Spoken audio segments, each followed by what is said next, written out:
Ok, que tal? Como estão? Vamos começar com as informações sobre o que está acontecendo no mundo. Olha, já foi oficialmente declarado o fenômeno El Niño para os Estados Unidos. Ontem comentamos que já estavam relatando que o fenômeno El Niño havia sido ativado e hoje já foi oficializada a entrada desse fenômeno nos Estados Unidos, bom, no mundo todo, né? Porque no final das contas é um fenômeno que afeta vários pontos do mundo. Vamos aos detalhes do que se sabe e, bom, evidentemente esse é o assunto do momento, né? É isso que eu quero que a gente converse. E, obviamente, se houver outros assuntos que vocês queiram conversar, também vamos falar sobre eles com muito prazer. Vamos ver quais são as cidades que também podem ser mais afetadas por esse fenômeno. Mas o padrão meteorológico global está ameaçando agravar as inundações e as ondas de calor, segundo informou a Administração Nacional Oceânica e Atmosférica, a NOAA. Com esse relatório, vai ficando claro que o alerta que a gente já tinha comentado aqui há meses, a gente disse, olha, há relatórios científicos dizendo que o fenômeno El Niño vai ser um fenômeno forte e que pode até mesmo chegar antes do esperado, não é? Havia então uma grande possibilidade de que isso acontecesse. A gente ficou falando aqui com detalhes e, bom, agora isso já é realidade hoje. Para nós, hoje, 12 de junho, é um dia muito especial, porque no final se confirma o que viemos anunciando para vocês. E isso nos enche um pouco de orgulho, de saber que o nosso serviço de informação pode trazer informações valiosas para que vocês possam se preparar, não é? Para estarem prontos para qualquer situação e também, não só para isso, mas para conversar, para entreter vocês, mas acima de tudo, né? O mais importante de tudo, para adiantar algumas coisas que de repente vão sendo observadas. A informação que comentamos aqui não é uma casualidade nem um palpite, mas sim, obviamente, baseada em fontes científicas, em fontes de todo tipo. Mas no final das contas, isso nos ajuda a ter mais clareza sobre esses fenômenos e sobre o que acontece em geral nas notícias do mundo. A NOAA, a famosa NOAA, fez uma declaração que está alinhada com a OMM, e também com universidades do mundo todo, que foram declarando cada um suas previsões de como essa situação vai se desenrolar. E são previsões, algumas delas bastante duras, não é? Eu também não quero que a gente vá para o lado de exagerar nem nada disso, só os fatos, certo? Ao que dizem esses avisos e que os preparativos sejam então responsabilidade de cada um, certo? Cada um deve cuidar dos próprios preparativos, pois muitos têm informações e nada fazem. Precisamos ser responsáveis, certo? Vamos ver. As projeções sugerem que esse fenômeno El Niño pode ultrapassar os 3 graus Celsius, o que faria desse episódio o mais intenso já registrado na história. Certo? Então isso eu acho que já nos diz bastante, né? Especialistas do Centro Internacional de Pesquisa do Pacífico, no Havaí. Este arquipélago tem, portanto, observado e afirmado que não existe um precedente histórico comparável sob as condições desse aquecimento extra, porque, veja, uma coisa é o aquecimento normal que o planeta tem agora, ou seja, normal, quero dizer extra, certo? Que já existe, mas além desse aquecimento que vivemos ano após ano, vem um extra este ano, que é o do fenômeno El Niño. A América pode experimentar episódios mais intensos de precipitações, enquanto regiões do sul e sudeste asiático, Austrália, por exemplo, e partes do sul da África, enfrentarão maiores riscos de seca. Os cientistas lembram que o episódio anterior do El Niño coincidiu com os anos mais quentes já registrados em nível global. Então, este ano pode ser talvez novamente o mais quente da história. Pelo menos da história registrada, né? Nos Estados Unidos, existe um possível efeito positivo, já que a atividade de furacões no Atlântico provavelmente vai diminuir. Ou seja, para os amigos do Caribe, isso que estou comentando talvez seja uma boa notícia. Ou seja, nem todas as mudanças do clima são negativas para todos. Muitas vezes, alguns acabam se beneficiando. E no caso do Atlântico, que é o Golfo do México, né, o Mar do Caribe, tudo isso, certo? Vai ter menos atividade do que o normal. Ou seja, não quer dizer que não haverá furacões, nem que devem ficar despreocupados. Mas digamos que os furacões não devem atingir grandes magnitudes, né? Ou seja, vai ter furacões sim, Mas menos, sim, então não fiquem despreocupados, mas fiquem atentos a isso, certo? É uma boa notícia dentro do possível e, deste lado no Pacífico, vai haver uma atividade maior, sim. Sim. No entanto, as costas do oeste dos Estados Unidos, ou do lado oeste do México, ou do Pacífico, podem enfrentar um risco maior de inundações costeiras e proliferação de algas nocivas associadas ao aquecimento dos oceanos. Os países mais vulneráveis podem acabar sofrendo consequências mais severas, devido às possíveis perdas agrícolas, escassez de alimentos e aumento de preços resultantes das alterações climáticas. Diante disso, foi publicado quais são as cidades que acreditam que podem ter maior risco. E vejam, de cara eles dizem, olha, a cidade que já tem clima extremo são justamente as cidades que mais podem ter problemas. Agora, pesquisadores de Oxford, da Universidade de Oxford, publicaram uma avaliação global, fizeram uma avaliação do mundo todo e identificaram e classificaram 220 grandes cidades de acordo com seu risco diante do calor extremo. Bom, o estudo chegou à confirmação oficial do fenômeno do El Niño também, ou seja, a NOAA já fez isso, a OMM também. Agora é a OMS. A Universidade de Oxford também publica sua confirmação sobre o fenômeno do El Niño, certo? Acho importante dizer isso. Como você está, Marvin? Obrigado a todos que nos acompanham. Sei que muitos não se interessam por clima, mas acho importante. Agradeço se me avisarem se gostam que eu comente sobre esse tema para que eu continue, certo? Sim, é muito importante saber disso, porque senão eu de qualquer forma vou continuar pesquisando, mas talvez eu já não comente mais sobre isso. Sim, é importante que me avisem se têm interesse pelo tema, certo? Um grande abraço para os Cifras 247. Falam que faz calor no Caribe, como será? Vai ficar ainda mais forte. Tanto no Caribe quanto no Pacífico, né, o calor vai aumentar. Mas há um fenômeno atmosférico durante o El Niño que impede a formação completa de furacões. Não insisto, né, alguns vão se formar de qualquer jeito, mas vão ser menos, certo? É isso que se considera. Então, de qualquer forma, vai ter calor. Sim, vai ser bem forte, digamos assim. Não, então nesse sentido. Recordes de calor são previstos neste verão, então não descuide. E isso pode acontecer. Saudações, Elizabeth. Como você tem estado? Um grande abraço. Só em Monterrey tem alguém que sempre faz piada de desmontar e montar. Uma das poucas pessoas de Monterrey que nos agradece muito, agradece a todos os conterrâneos. Marvin, como tem estado? Dora, um abraço para você e para toda a comunidade que está nos assistindo.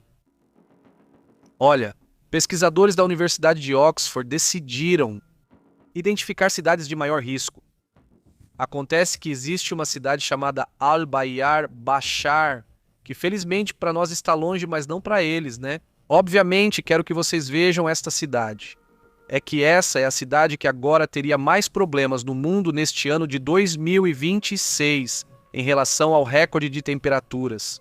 Olhem, ela está nessa região, né? Vamos tentar colocar na tela. Está aqui, olha. Está nesta região do Iraque, ou seja, entre Iraque, Kuwait, Irã, toda essa área. É aí que se espera que esteja. Olha só. Agora ela está fazendo 46 graus e o calor ainda não chegou ao seu pico, né? Esta região entre Kuwait, Iraque, Irã, toda essa área é a região onde vai fazer mais calor em termos de cidades extremas, digamos assim, né? Mas também tem cidades como Amman, Ahmedabad, Nagpur na Índia, Bamako no Mali, Bagdá, a capital do Iraque, Faisalabad no Paquistão. Ufa, ufa, ufa, ufa, ufa, nos salvamos! Nos salvamos de estar nas piores cidades em relação ao clima. Digo, coitadinhos, lá vão eles. É melhor nem nos verem porque vão se sentir ainda mais frágeis. Mas enfim, quer dizer, é bom saber que não somos nós, que essa parte não é com a gente, né? Agora, fiquem atentos ao sul do Pacífico, na Ásia. Acho que é aí que vai vir o pior. A região mais complicada, o Pacífico Sul da Ásia, Taiwan, lá para Márcia Alexander.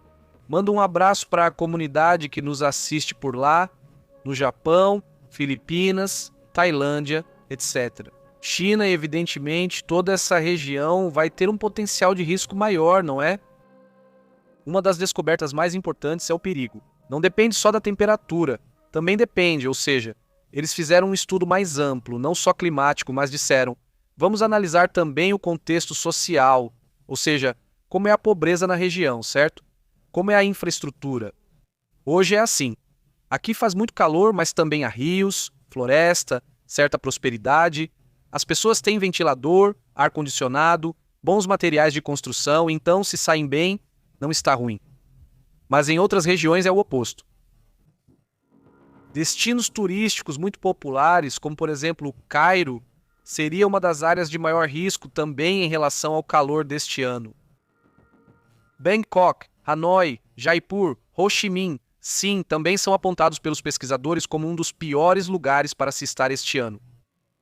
Os especialistas alertam que essas ondas de calor já estão causando mais mortes a cada ano. Estamos falando das horas de calor em nível global. São milhares de pessoas que perdem a vida, contabilizadas de forma direta ou indireta, por morte causada pelo calor, insolação, mas também por outras doenças que já existiam nas pessoas e que com o calor extra acabam se agravando, não é mesmo? Os pesquisadores também analisaram a cobertura de árvores, o acesso ao ar-condicionado, o acesso ao resfriamento urbano, ou seja, lugares com muitos telhadinhos, muitas praças com árvores. Todo esse tipo de coisa foi estudado por eles, para identificar quais eram as piores zonas, certo? Já vimos. Em contraste, cidades como Londres, Glasgow e Birmingham aparecem entre as menos vulneráveis dentro da análise global. Ou seja, a conclusão sobre esses países, ou seja, os países da Arábia Saudita, em geral do Oriente Médio, são junto com a Índia, certo? São e o Paquistão e toda essa região são as áreas mais arriscadas para se viver neste ano, levando em conta não em relação ao clima, certo? E em relação ao clima, bem, essa questão de guerra, um pouco também, né? Quer dizer, principalmente o Iraque, o Irã, toda essa região. Bom, já sabemos como está a situação. Que impressionante, porque você ainda pensa, bom, Dubai, Arábia Saudita, esses países também têm problemas, quer dizer, de calor, porque afinal estão na mesma região, mas tem muita energia, muito ar-condicionado. Há muitos lugares que têm fontes para que você sinta uma brisinha assim, para que você vá sentindo, né? Ou seja, eles têm áreas muito climatizadas, né? Já muito adaptadas ao calor excessivo. Então isso também ajuda, né? Isso também é interessante, né? Não estão livres de risco, mas isso também é interessante, né? É assim que está esse assunto. Vamos para outros pontos importantes de outras reportagens.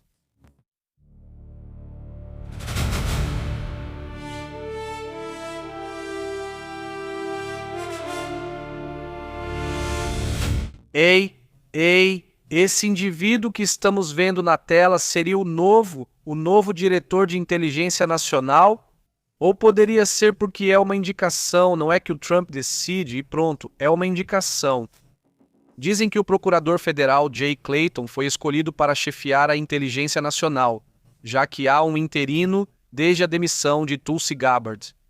É preciso nomear alguém definitivo em breve, com a aprovação necessária. O presidente dos Estados Unidos, Donald Trump, anunciou hoje a indicação de Kay Clayton, o atual procurador federal do Distrito Sul de Nova York, como o ex-chefe da Comissão de Valores Mobiliários, ESEC, para se tornar o próximo diretor de inteligência nacional. O cargo será responsável por supervisionar e coordenar o trabalho das 18 agências da comunidade de inteligência, incluindo CIA e NSA. Imaginem só. O trabalho que isso dá, né? Lá esteve Tulsi Gabbard, uma figura bastante importante para o gabinete, para os aliados próximos de Trump, digamos assim, mas que também era crítica, né? E é necessário que o cargo na inteligência não seja apenas seguir o que o presidente quer, mas realmente informar o que está acontecendo, né? Isso também é importante. Então, está aí. Outro dado que também me parece muito interessante é que foi publicado um estudo bem grande no Reino Unido para mostrar se o Reino Unido quer fazer parte da União Europeia ou não.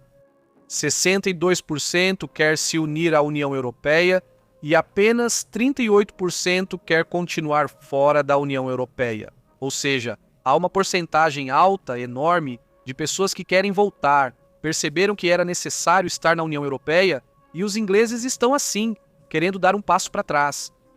Eles vão ter que entrar em acordo para tentar voltar novamente à União Europeia, porque não vai ser simples fazer isso, não vai ser fácil, mas parece que esse vai ser o foco em breve. Aliás, o Reino Unido está passando por várias coisas bem curiosas, ou seja, no Reino Unido teve que se sacrificar, por assim dizer. Ele é o primeiro-ministro e este é o ex-ministro da Defesa. Ontem comentamos com vocês como, pois este se sacrificou, por assim dizer, né? Ou seja, a demissão do secretário de Defesa britânico. John Healey basicamente tinha uma mensagem que era algo inevitável que ia acontecer, porque no final caíram pessoas muito próximas desse que é o primeiro-ministro, porque ele teve seus problemas basicamente, e então precisava sacrificar alguém. Entre eles era para esse personagem cair, e por sinal ele também tem sido crítico em relação ao Starmer, porque não estão investindo o que prometeram para o tema de defesa, né? Fiquem atentos também a outro assunto, falando de políticos de nível internacional. Vocês se lembram dele? Vocês se lembram dele? Que figura mais maluca. Que figura mais maluca, sinceramente. Quer dizer, Kim Jong-un da Coreia do Norte e o maluco da Coreia do Sul. Então, Jong Suk-yeol, o ex-presidente da Coreia do Sul, tentou dar um golpe de Estado. Lembram? Tentou dissolver o Congresso. A força, com militares e tudo, mas por sorte o Congresso conseguiu se reunir com o exército, querendo intervir, e fizeram uma assinatura para anular a ordem do presidente, contrariando-a com um documento. Eles apresentam o documento aos militares, os militares leem, dizem ok, está correto, então recuam e vão embora dali. Felizmente, o exército agiu dentro da lei ao afirmar que seguia as ordens do presidente para tomar o Congresso, mas o próprio Congresso se manifestou. Mas aqui eu tenho uma ordem que diz que não e está acima do presidente, então o exército recuou, mas tentou. O fato é que ele tentou e então, diante disso, e do fato de que ele primeiro lançou drones militares contra a Coreia do Norte, para ver se a Coreia do Norte caía na armadilha, se irritava e atirava neles. Ou seja, ele dizia, estamos em guerra e não posso deixar a presidência. Ele não queria sair. Ele queria agir como Netanyahu aqui. De que ele se envolve em conflitos só para estender e estender e estender seus períodos de guerra. Ele entrou na confusão ou quis entrar na confusão, só que não contava que Kim Jong-un da Coreia do Norte não quis se envolver. Ele disse, olha, estou denunciando isso. Atenção, vocês vão se meter em confusão, mas não lancem drones contra mim. O pessoal do Congresso afirmou que os drones são deles. Quem os enviou? Por que mandam drones para a Coreia do Norte? Por que você está provocando a Coreia do Norte para uma guerra? Tudo era um plano porque ele e a esposa eram investigados por corrupção. E ele queria se livrar disso. A questão é que agora tudo foi descoberto. Eu sei que ele também tem seus seguidores, né? Mas a questão é que ele foi condenado a 30 anos de prisão. 30 anos de prisão, a sentença já foi dada. Um presidente irá para a prisão. O Tribunal da Coreia do Norte condenou nesta sexta-feira o ex-presidente Jun Si-jae-ol. Bom, havia pessoas que pediam a pena máxima, ou seja, tirar a vida dele. Ou seja, ele vai pegar 30 anos de prisão por usar sua autoridade e autorizar o envio de drones. Drones militares para a Coreia do Norte. Diante disso, há uma escalada para possivelmente justificar que ele queria desclassificar, queria justificar uma lei marcial, algo que felizmente não aconteceu. A sentença se soma a vários problemas judiciais que o mandatário enfrenta. Então, quem sabe, os problemas ainda não acabaram para esse personagem com essa decisão. E por enquanto, pelo menos uns 30 aninhos na cadeia ele pode pegar. Vamos observar as defesas e disputas, pois às vezes parece que será de um jeito, mas acabam soltos por algum motivo. Mas o porta-voz do Tribunal do Distrito Central de Seul confirmou que a pena imposta pelo caso dos drones é de 30 anos de prisão. Isso é o que foi confirmado. Vamos ver se isso muda por algum motivo. Porque, no final das contas, são personagens que, de repente, acabam se dando bem de alguma forma, né? Aliás, hoje foi a estreia da SpaceX na bolsa, não foi? Então, diante disso, Elon Musk se torna o primeiro trilionário do mundo. A SpaceX protagonizou a maior abertura de capital da história após quase 20 anos, mais de 20 anos, sendo uma empresa privada. A cotação na bolsa começou em um preço de $150 por ação, mas rapidamente isso disparou, não é? A quantidade de acionistas aumentou e então o preço, obviamente, da SpaceX subiu, não é? Então, bom, isso também é interessante. Vamos ver se por aqui temos o aumento de preço, como foi? Olha, foi quanto? Eles disseram que estava em $150. Aqui está marcando, não sei se está correto, mas está marcando $600. Se for assim, então é uma mega super alta, né? Vou conferir daqui a pouco, pois o dado pode estar errado, vou verificar. O dado parece insignificante, mas acho demais. Seria um crescimento enorme, obviamente, e bom, vamos ver o que está acontecendo com isso. Mas o ponto é que agora, do jeito que está, se ele já era o milionário mais milionário do mundo, agora ele é o mega super milionário, né? Claro que essas pessoas têm tudo em ações, né? Não é como se tivessem esse dinheiro na mão, né? Mas enfim, é assim que eles lidam com isso. É uma abertura de capital totalmente atípica. Nos próximos dias, várias empresas que ainda não são públicas vão abrir capital, ou seja, vão passar a ser negociadas na bolsa. Negociadas na bolsa? Isso! Normalmente, o que elas querem é gerar dinheiro, ou seja, pela expectativa dos lucros que podem ter no futuro, porque atualmente elas têm praticamente prejuízos, mas é pela expectativa que geram.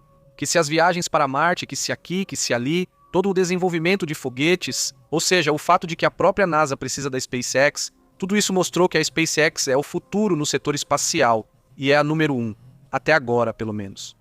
Isso coloca eles em uma posição única, em que se você quiser minerar no futuro, vai ter que ter um contrato com a SpaceX, se quiser ir para a Lua, contrato com a SpaceX, se quiser ir para Marte, contrato com a SpaceX e assim por diante, né? Esse Starlink quer lançar satélites, quer mandar isso, então SpaceX, ou seja, no final das contas a SpaceX está se tornando uma empresa muito, muito valiosa. Muitos já tinham dito que a Tesla não era só o começo, que a SpaceX seria muito mais valiosa e, bom, vai saber se isso vai acontecer, mas pelo menos é para lá que eles estão apontando, né? A longo prazo, não agora, mas a longo prazo. Então, bom, outro assunto que chama a atenção é que só antes de irmos para mais comentários, aconteceu uma queda de um helicóptero. Lembram? Um helicóptero Apache, né? Um helicóptero Apache que foi derrubado pelos iranianos, lembram? Por isso os Estados Unidos reagiram bombardeando o Irã. Mas vocês lembram que dissemos: ei, mas dizem que resgataram os pilotos ali no Estreito de Hormuz. Como fizeram para resgatá-los sem que atirassem neles? Ou seja, como foram atrás deles? Sim, reparem como já se sabe como usaram isso. Isso que estamos vendo aqui é um barco autônomo. Pois é um barco. Fiquem atentos a isso. Ou seja, é um barco. Como é que esse aqui se chama? Pois ele pode ser controlado como um drone, mas também tem capacidade de autonomia. Sim, é deste que vamos nos aproximar um pouco. Esse drone se chama Corsair e pode operar de várias formas, entre elas 100% automático. Se de repente perder o sinal, se tiver uma missão de, por exemplo, resgatar certas pessoas, ele vai até o ponto onde acredita que é a extração. Ele vai esperar ordens para sair dali. Ou seja, foi um resgate feito por robôs, como acontece na Ucrânia. Não, já houve resgates com robôs também. Bem, desta vez no mar, o Corsair tem um comprimento de 7,3 metros e pode transportar até 450 quilos, alcançando velocidades de aproximadamente 65 km por hora. Ele é programado e tem aproximadamente o tamanho de um barco de pesca com convés prateado, de acordo com o que descreve o especialista em drones navais do Instituto Hudson. Brian Clark é bom, pois é um desses. Missões que vão entrar para a história como uma missão de resgate única, bem no momento de ataques e de combate em que você é resgatado por um robô em pleno mar. É realmente algo pouco visto às vezes. Este é um helicóptero Apache que seria semelhante ao que o Irã derrubou, certo? Mas ele cai no mar.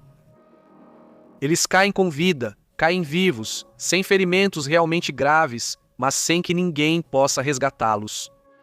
Esses 2 tripulantes, então, havia um desses barcos navegando por perto, e ele foi imediatamente até lá, resgatou-os e os trouxe de volta. Então, estamos vendo momentos muito interessantes nesse assunto. Bom, vamos para outros assuntos.